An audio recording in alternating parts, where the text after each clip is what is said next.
क्या आपने कभी किसी से हेल्प मांगी है? और अगर आप किसी से हेल्प मांगते हो तो वो कैसे मांगते हो? भाई, मैंने तेरी हेल्प की थी ना थोड़े दिन पहले, क्या तू मेरी हेल्प करेगा? ऐसे?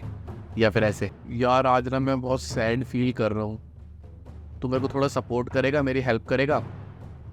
ऐसे? या फिर ऐसे, यार मैं पेपर में फेल हो जाऊंगा यार, अगर मैं पढ़ नहीं पाया तो मुझे थोड़ा सा पढ़ा देगा भाई प्लीज़। अगर आप इनमें से किसी भी तरीके से लोगों से हेल्प मांग रहे हो तो हाई चांसेस हैं कि लोग आपकी हेल्प नहीं करने वाले हैं। Welcome back to my channel, my name is Ashish. आज हम बात करेंगे 13th law of 48 laws of power की बुक बाय रॉबर्ट ग्रीन से। जब भी लोगों से हेल्प मांगो ना, तो कभी भी जेनरसिटी से हेल्प मत मांगो या आपने उनके लिए पहले कुछ किया था इसलिए उनको ऑब्लाइज कर दो कि वो आपकी हेल्प करे। जब भी किसी से हेल्प मांगोगे तो ऐसे हेल्प मांगना कि उसमें सामने वाले का इंटरेस्ट छुपा हो, सामने वाले को फायदा होना चाहिए आपकी हेल्प करके। मैं आपको ना 14th सेंचुरी की एक रियल लाइफ स्टोरी सुनाता हूँ। एक कैस्ट्रो शो करके ना एक प्रिंस था, वो काफ़ी फेमस हो गया था, काफ़ी पावरफुल बन गया था, लेकिन उसको पावरफुल बनाने में जो हेल्प की थी वो एक फैमिली ने हेल्प की थी जिसका नाम था पोगियोस। तो पोगियोस की फैमिली की वजह से ही वो उस लेवल पर पहुंचा था, वो उस लेवल पे पावरफुल बन पाया था। लेकिन जब वो पावरफुल बन गया उसने पोगियोस की हेल्प करना बंद कर दिया, उनके बारे में सोचना बंद कर दिया, जिसकी वजह से आगे बढ़ा था वो उन्हीं को छोड़ दिया उसने, और बहुत पावरफुल राजा बन गया वो वहाँ पे।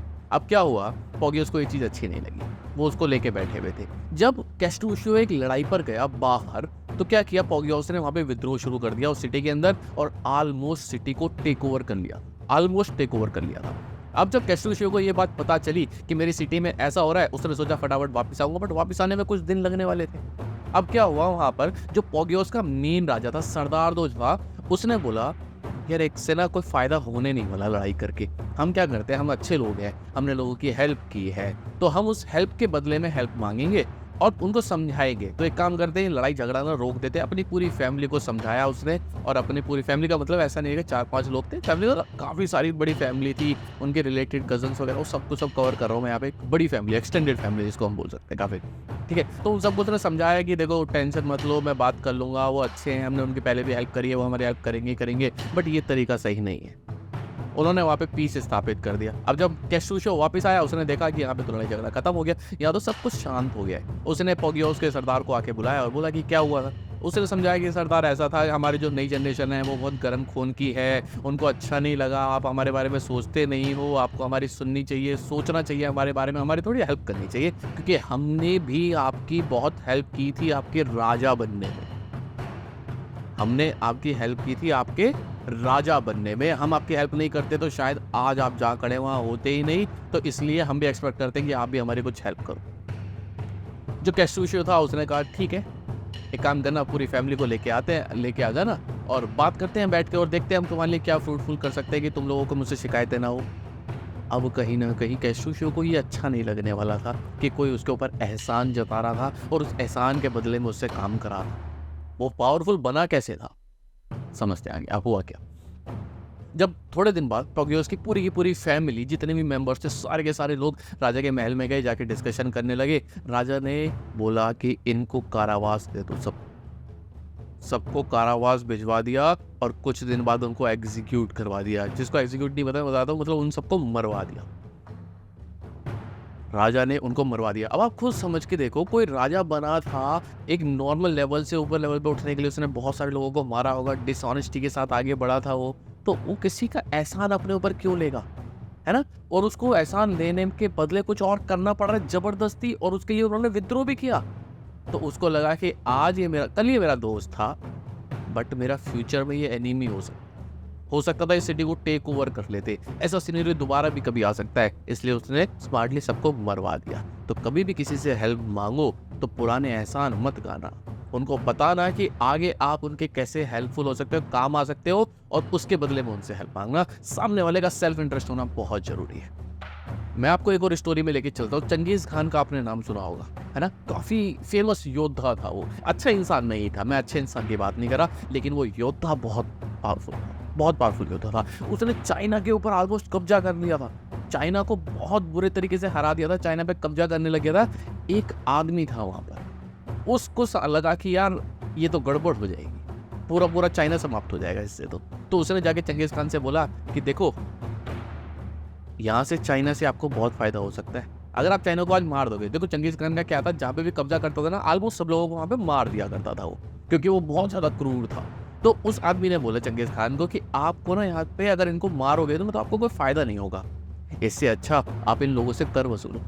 इनको काम करने दो, इनको जीने दो, जो पैसा कमाए उससे कर वसूल और उससे आप और पावरफुल और अमीर बन जाओगे। तो चंगेज़ खान को ये बात समझ आई और उसने उनको वहाँ पे छोड़ दिया। समझ आ रहा है आपको मेन पॉइंट यहाँ पे क्या है? जब आप सामने वाले को उसके फ़ायदे की बात करोगे ना, तब वो आपकी बात सुनेगा, आपकी बात मानेगा और आपका हेल्प भी करेगा। लेकिन उसका फ़ायदा होना बहुत ज़रूरी है यहाँ पे। अब ऑफ़िसेज़ के अंदर भी ऐसा होता है। ऑफ़िस के अंदर भी अगर आप अपने मैनेजर से कोई हेल्प माँगने गए, तो एंश्योर करना कि आप उससे जब कन्वर्सेशन कर रहे हो ना, तो वो कुछ इस तरीके से होनी चाहिए कि आपके मैनेजर को भी ये समझ आए कि आप उनके लिए कैसे फ़ायदा करने वाले हो। अगर वो आज आपकी हेल्प करता है तो आप कैसे मैनेजर से बात कर सकते हो? अगर आपको कोई अपना फ़ेवर करा रहा है, तो साथ में बोलो कि मैं आपके लिए ये कर सकता हूँ, मैं टीम को ऐसे बॉन्डिंग करा सकता हूँ, मैं टीम के अंदर से ये एफिशिएंसी निकलवा सकता हूँ, मैं आपके इस प्रोजेक्ट को ना बहुत इफेक्टिवली हैंडल कर सकता हूँ। कहीं न कहीं आपको अपने मैनेजर को भी फ़ायदा पहुँचाना पड़ेगा, तभी वो आपको फ़ायदा पहुँचाएगा। अगर आप सोचते हो आप अपने मैनेजर के लिए कुछ नहीं करने वाले हो, उसकी ज़िंदगी को हराम करने वाले हो, आप उसकी लाइफ़ को हार्ड करने वाले हो, तो ऑटोमैटिकली आपकी लाइफ़ तो हार्ड हो ही जाएगी। ऐसा नॉर्मली होता है। ठीक है, कुछ लोग बहुत अच्छे होते हैं दिल के, जो लोगों को इजीली माफ़ कर देते हैं, बट रियल लाइफ में तो ऐसे ही चलता है। तो इसलिए जब आप अपने मैनेजर से भी कुछ अपने लिए मांगने जा रहे हो, उससे कुछ फेवर चाहते हो, तो उस कन्वर्सेशन को इस डायरेक्शन में लेके जाना कि ऐसा करने से उसको क्या फ़ायदा होगा, ये फ्यूचर में आप उसके कैसे काम आ सकते हो या कैसे उसको फ़ायदा पहुंचा सकते हो, तभी आपको वो फ़ायदा मिलेगा। अदरवाइज फ़ायदा मिलना बहुत मुश्किल है आज के ज़माने में। तो अब आप सोच रहे होंगे क्या ये लॉ हर जगह अप्लाई होता है? अगर वो उस जगह पर अप्लाई होता है, बट कुछ एक जगह पे अप्लाई नहीं होता। जैसे कि कुछ लोगों की ना रियल इंटेंशन ही होती है हेल्प करना। तो उन लोगों से अगर आप हेल्प लोगे और बदले में उनको कोई फायदे की बात बोलोगे, तो हो सकता है वो आपकी बातों को ना सुने। हाँ, उनका अपना फ़ायदा किस डायरेक्शन में होता है। कुछ लोग लोगों की हेल्प करते हैं सोशल स्टेटस के लिए, दिखाने के लिए कि देखो मैं कितना दानवीर हूँ, मैं कितने लोगों की हेल्प करता हूँ, ताकि उनकी इमेज लोगों के सामने सुधर सके। और अगर ऐसे में आप उनको उनके फ़ायदे की बात करोगे, तो वो इस चीज़ को मना कर देंगे, क्योंकि उनका मेन पर्पज़ तो डिफीट हो जा रहा है। तो ऐसे लोगों से उनसे हेल्प ले लो, बट वो ऐसी हेल्प तभी करते हैं जब वो पब्लिक के बीच में हो या पब्लिक की हेल्प हो। तो ऐसे लोगों से कभी भी रिवर्स करने की कोशिश मत करना, उनको कुछ और फ़ायदे के लिए बातें मत करना। कोशिश करना कि उनसे आप हेल्प ले लो जो आपको चाहिए। आपका काम बनना है ना, आपका मेन पर्पज़ क्या था? अपना फ़ायदा निकलवाना। अगर आपका फ़ायदा निकल रहा है सामने वाले को फ़ायदा दिए बिना, तो ये तो बेस्ट सिचुएशन है। तो ऐसे लोग बहुत कम होते हैं, बट अगर ऐसे लोग हैं, अगर आप उनको वापस में कुछ बोलोगे, तो हो सकता है आपको वो हेल्प ना मिले। तो ऐसे लोगों से हेल्प को एक्सेप्ट कर लेना, उनको अपॉर्च्युनिटी देना कि वो आपकी हेल्प कर सकें, और ये अपॉर्च्युनिटी अपने लिए बना लेना कि आपकी हेल्प हो सके।